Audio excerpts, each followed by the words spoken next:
we're back here at the Cornhusker where the AFAN annual meeting is happening, and Nebraska Governor Pete Ricketts just spoke and is joining us now. Thank you so much for joining us, Governor. It's a pleasure to be here. Thank you very much for having me on. And you just spoke. What was your topic of discussion today?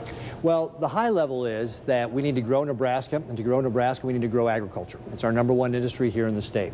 So I talked about a lot of the things we needed to continue to make sure we've got a great, strong ag sector here in our state.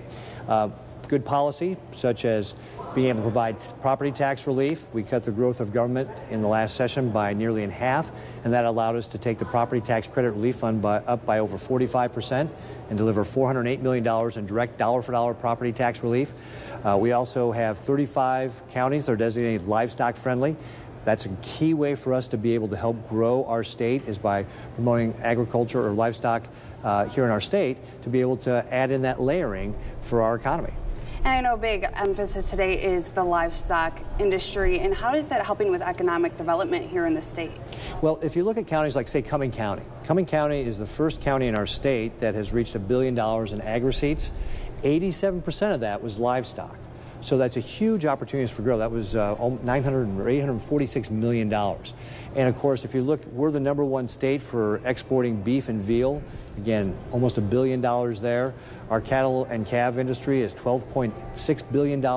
These are big numbers that can really help us grow the state and add to that economic prosperity.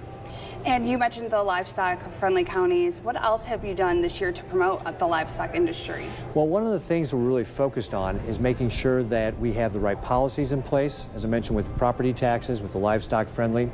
We also have to make sure we're really focusing on our exports, because 96% of the world's consumers lie outside of our borders. We have to go out there and get them. So, for example, in September, I was in Japan. Japan takes 20% of our beef exports and 50% of our pork exports.